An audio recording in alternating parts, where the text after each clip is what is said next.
Assalamualaikum warahmatullahi wabarakatuh. Selamat siang teman-teman semua. Sebelumnya mohon izin perkenalkan nama saya Gevira Rosa Humaira dengan NPM 2310.025. Pada kesempatan kali ini saya akan mempresentasikan materi mengenai antropologi hukum. Materi ini akan membahas bagaimana hukum tidak hanya dipahami sebagai aturan tertulis tetapi juga sebagai bagian dari kehidupan sosial dan budaya masyarakat. Baik, untuk memulai, kita akan masuk ke latar belakangnya terlebih dahulu. Dalam kehidupan sehari-hari, kita hidup di tengah masyarakat yang sangat beragam. Setiap kelompok masyarakat memiliki budaya, nilai, kebiasaan, bahkan cara berpikir yang berbeda-beda. Perbedaan ini sangat mempengaruhi bagaimana aturan atau hukum terbentuk dan dijalankan. Misalnya, di suatu daerah, suatu tindakan bisa dianggap biasa, tapi di daerah lain bisa dianggap melanggar norma. Contohnya, dalam hukum adat, cara menyelesaikan konflik di masyarakat adat sering dilakukan dengan musyawarah, bukan langsung ke pengadilan. Artinya, hukum tidak bisa dipahami hanya sebagai teks dalam undang-undang, tetapi harus dilihat dalam konteks kehidupan bermasyarakatnya juga. Disinilah peran antropologi penting, yaitu untuk memahami manusia dan kebudayaannya sebagai dasar dalam memahami hukum.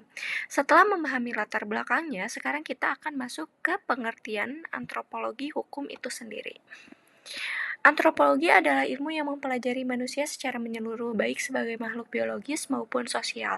Artinya, antropologi tidak hanya melihat manusia dari sisi fisik, tetapi juga dari sisi budaya, kebiasaan, dan cara hidupnya. Secara etimologis, antropologi berasal dari kata anthropos yang berarti manusia dan logos yang berarti ilmu.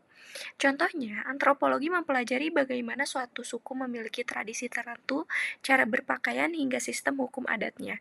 Jadi, antropologi membantu kita memahami bahwa perilaku manusia selalu dipengaruhi oleh adat dan budaya. Selanjutnya, kita akan melihat ruang lingkup dari antropologi. Sebenarnya ruang lingkup antropologi itu banyak sekali ya teman-teman. Cuman di sini saya akan menjelaskan 3 ruang lingkup yang paling utama. Yang pertama, aspek fisik manusia. Ini berkaitan dengan evolusi manusia, ciri-ciri tubuh, dan bagaimana manusia beradaptasi dengan lingkungannya. Terus yang kedua, ada kebudayaan. Kebudayaan itu meliputi nilai, norma, dan adat istiadat, serta kebiasaan dalam masyarakat. Contohnya, seperti tradisi pernikahan adat di berbagai macam daerah. Ketiga, perilaku dan kehidupan sosial, yaitu bagaimana manusia berinteraksi, membentuk hubungan sosial, dan menciptakan struktur masyarakat. Selanjutnya, untuk memperdalam pemahaman, kita juga perlu melihat definisi antropologi menurut para ahli.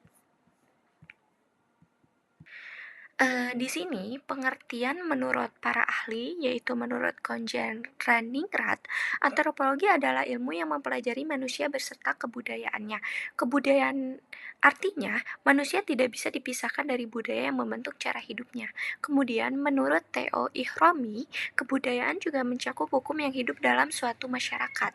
Ini penting karena hukum tidak hanya berupa undang-undang, tetapi juga praktik sosial yang dijalankan masyarakat sehari-hari. Contohnya, hukum adat ada dalam masyarakat masih sering digunakan dalam penyelesaian suatu sengketa tertentu. Selanjutnya, kita akan melihat manfaat dari antropologi yang ada di dalam slide 6. Antropologi memiliki beberapa manfaat yang sangat penting. Pertama, memahami keberagaman budaya. Kita jadi lebih terbuka dan tidak mudah menghakimi perbedaan. Kedua, mengurangi konflik sosial dengan memahami perbedaan. Kita bisa lebih toleran. Ketiga, membantu memahami hukum secara kontekstual. Artinya, hukum dilihat sesuai dengan realitas masyarakat. Contohnya, penerapan hukum adat di daerah tertentu yang berbeda dengan hukum nasional. Selanjutnya kita akan melihat bagaimana antropologi berkembang dari waktu ke waktu. Perkembangan antropologi dibagi menjadi beberapa fase. Yang pertama fase awal, yaitu fase yang masih sangat sederhana dan belum sistematis, biasanya dari catatan penjelajah. Yang kedua, fase kolonial, digunakan untuk memahami masyarakat jajahan. Yang ketiga, fase ilmiah, mulai berkembang sebagai ilmu yang sistematis dan objektif. Dan yang terakhir adalah fase modern, yaitu fokus pada masalah sosial dan kaitannya dengan hukum. hukum. Selanjutnya, kita akan masuk ke cabang-cabang antropologi. Nah, cabang antropologi ini ada dua cabang utama. Yang pertama, antropologi fisik, yaitu mempelajari manusia dari sisi biologis. Yang kedua, antropologi budaya, yang dimana antropologi budaya ini mempelajari cara hidup manusia dalam bermasyarakat. Dalam konteks hukum, antropologi budaya lebih dominan karena hukum adalah bagian dari kebudayaan. Selanjutnya, kita bahas lebih detail dari ruang lingkup antropologi fisik terlebih dahulu.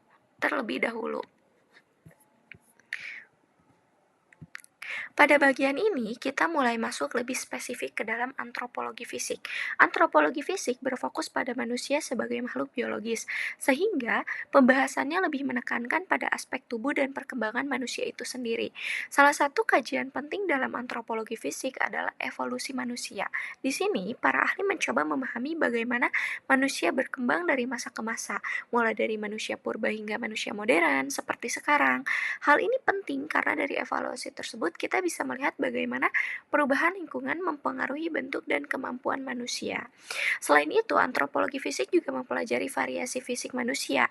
Artinya kita melihat perbedaan-perbedaan yang ada di antara kelompok manusia seperti warna kulit, bentuk rambut, tinggi badan, dan ciri fisik lainnya. Perbedaan ini bukan untuk membedakan secara sosial, tetapi untuk memahami bagaimana manusia beradaptasi dengan lingkungan tempat mereka hidup. Yang terakhir adalah adaptasi terhadap lingkungan. Manusia memiliki kemampuan untuk menyesuaikan diri dengan kondisi alam, seperti iklim, geografis, maupun sumber daya yang tersedia. Misalnya, masyarakat yang tinggal di daerah dingin cenderung memiliki bentuk tubuh tertentu yang membantu mereka bertahan, sedangkan di daerah tropis berbeda lagi. Setelah memahami antropologi dari sisi fisik, sekarang kita beralih ke antropologi budaya yang lebih dekat dengan kehidupan sosial kita sehari-hari. Berbeda dengan antropologi fisik, antropologi budaya lebih menekankan pada cara hidup manusia dalam bermasyarakat. Di sini yang dipelajari bukan lagi tubuh manusia, tetapi bagaimana manusia berpikir, berperilaku, dan membentuk kebudayaan. Salah satu ruang lingkupnya adalah kajian prasejarah dan etnologi. Prasejarah membantu kita memahami bagaimana manusia hidup di masa lampau sebelum adanya tulisan, sedangkan etnologi membandingkan kebudayaan antar kelompok masyarakat. Dari sini, kita bisa melihat bahwa setiap masyarakat memiliki cara hidup yang sangat unik. Selanjutnya adalah bahasa dan sistem sosial. Bahasa bukan hanya alat komunikasi, tetapi juga mencerminkan cara berpikir suatu masyarakat. Misalnya, dalam beberapa budaya, cara berbicara sangat dipengaruhi oleh tingkat kesopanan dan hierarki sosial. Hal ini menunjukkan bahwa bahasa berkaitan erat dengan struktur sosial. Kemudian ada religi dan kepercayaan. Sistem kepercayaan ini sangat berpengaruh terhadap nilai dan norma yang dianut oleh masyarakat. Bahkan dalam banyak kasus, aturan-aturan yang berlaku dalam masyarakat termasuk hukum adat, seringkali berakal dari kepercayaan tersebut. Setelah memahami ruang lingkup antropologi budaya, kita akan melihat unsur-unsur yang membentuk kebudayaan itu sendiri. Jika kita berbicara tentang kebudayaan, sebenarnya kebudayaan itu tidak berdiri sendiri, melainkan tersusun dari berbagai unsur yang saling berkaitan satu sama lain. Unsur pertama adalah bahasa yang menjadi alat utama komunikasi dalam masyarakat. Melalui bahasa, manusia menyampaikan ide, nilai, dan pengetahuan dari satu generasi ke generasi berikutnya. Kemudian ada sistem pengetahuan, yaitu cara masyarakat memahami dunia di sekitarnya. Misalnya, pengetahuan tentang alam, pengobatan tradisional, atau cara bertani. Selanjutnya adalah organisasi sosial yang mengatur bagaimana hubungan antar individu dalam masyarakat ini bisa berupa keluarga, kelompok, hingga struktur sosial yang lebih besar. Selain itu, terdapat sistem religi yang berkaitan dengan kepercayaan terhadap sesuatu yang dianggap lebih tinggi. Religi ini seringkali menjadi dasar dalam menentukan apa yang dianggap baik atau buruk. Ada juga yang mata pencaharian yang menunjukkan bagaimana masyarakat memenuhi kebutuhan hidupnya seperti bertani, berdagang, atau bekerja di sektor industri. Teknologi juga menjadi beban bagian penting karena membantu manusia dalam menjalankan aktivitasnya sehari-hari. Dan yang terakhir adalah kesenian yang menjadi bentuk ekspresi dari kebudayaan itu sendiri. Semua unsur ini saling berhubungan dan bersama-sama membentuk nilai dan norma dalam masyarakat. Selanjutnya, Di sini tuh ada namunnya juga teman-teman, yaitu namun kebudayaan tidak hanya berbentuk fisik saja, ada juga aspek yang tidak terlihat yang justru sangat mempengaruhi kehidupan manusia. Selanjutnya di sini saya akan membahas mengenai kebudayaan non-material dan material dan religi. Selain kebudayaan yang bersifat fisik seperti pakaian atau bangunan, terdapat juga kebudayaan non-material material yang sifatnya tidak terlihat tetapi sangat berpengaruh dalam kehidupan manusia. Kebudayaan non-material ini meliputi nilai, norma, dan kepercayaan yang hidup dalam masyarakat. Justru aspek inilah yang sering menjadi pedoman utama dalam bertindak. Salah satu unsur penting di dalamnya adalah religi. Religi bukan hanya soal ibadah, tetapi juga mencakup sistem kepercayaan terhadap kekuatan yang lebih tinggi. Religi berperan dalam mengatur perilaku manusia, menentukan mana yang dianggap benar dan salah, serta membentuk norma sosial. Bahkan dalam banyak masyarakat, aturan hukum adat seringkali berasal dari nilai-nilai religi tersebut. Sebagai contoh, dalam beberapa masyarakat adat, pelanggaran terhadap norma tertentu tidak hanya dianggap sebagai pelanggaran sosial, tetapi juga pelanggaran terhadap nilai spiritual.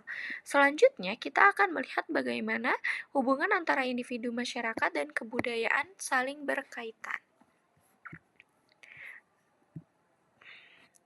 Dalam kehidupan sosial, terdapat hubungan yang sangat erat antara individu, masyarakat, dan kebudayaan.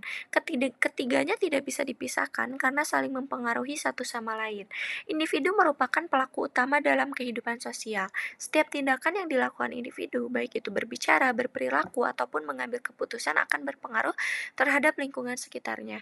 Masyarakat menjadi wadah tempat individu berinteraksi. Di dalam masyarakat inilah terbentuk aturan norma dan struktur sosial yang mengatur kehidupan bersama. Sementara itu, kebudayaan berfungsi sebagai pedoman hidup. Kebudayaan memberikan arah bagi individu dalam bertindak, karena ini dalamnya terdapat nilai dan norma yang dijadikan acuan. Hubungan ini bersifat timbal balik. Individu membentuk kebudayaan melalui tindakan dan interaksi, dan sebaliknya kebudayaan membentuk cara berpikir dan perilaku individu. Namun, kebudayaan tidak bersifat tetap. Kebudayaan terus mengalami perubahan seiring berkembangnya zaman. Kebudayaan selalu mengalami perubahan dan perubahan ini dipengaruhi oleh berbagai faktor. Yang pertama, faktor utamanya adalah perkembangan teknologi. Teknologi mengubah cara manusia berkomunikasi, bekerja, dan bahkan berinteraksi. Misalnya, kehadiran media sosial yang telah mengubah pola komunikasi masyarakat menjadi lebih cepat dan terbuka. Selain itu, globalisasi juga berperan besar. Arus informasi dan budaya dari luar membuat masyarakat semakin mudah menerima nilai dan gaya hidup baru. Hal ini memperkaya budaya tetapi juga bisa menggeser budaya lokal. Interaksi antar budaya juga menjadi faktor penting. Ketika dua kelompok masyarakat dengan latar belakang berbeda bertemu, akan terdapat pertukaran budaya yang kemudian memunculkan penyesuaian baru. Perubahan kebudayaan ini pada akhirnya juga berdampak pada perubahan nilai, norma, bahkan sistem hukum dalam masyarakat. Dari seluruh pembahasan ini, kita bisa menarik beberapa kesimpulan penting, yaitu kesimpulan pentingnya adalah kita bisa memahami bahwa antropologi merupakan ilmu yang mempelajari manusia secara menyeluruh, baik dari aspek fisik, sosial, maupun budaya. Kebudayaan menjadi bagian yang sangat penting dalam hal ini karena membentuk cara manusia berpikir, bertindak, dan berinteraksi dalam kehidupan sehari-hari. Selain itu, kebudayaan terdiri dari berbagai unsur yang saling berkaitan yang kemudian membentuk nilai dan norma dalam masyarakat. Hubungan antara individu, masyarakat, dan kebudayaan juga bersifat timbal balik, di mana masing-masing saling mempengaruhi. Dan yang paling penting, hukum tidak dapat dipahami hanya sebagai aturan tertulis, tetapi juga sebagai bagian dari kebudayaan yang hidup di masyarakat, atau yang sering disebut sebagai living law. Dengan memahami antropologi, kita dapat melihat hukum secara lebih luas lagi dan lebih konseptual sesuai dengan realitas yang ada. Demikian yang saya sampaikan. Semoga materi ini dapat menambah pemahaman kita bahwa hukum sangat berkaitan erat dengan budaya dan kehidupan masyarakat. Sebelumnya, terima kasih atas perhatian teman-teman semua dan mohon maaf apabila masih banyak kekurangan. Wassalamualaikum warahmatullahi wabarakatuh.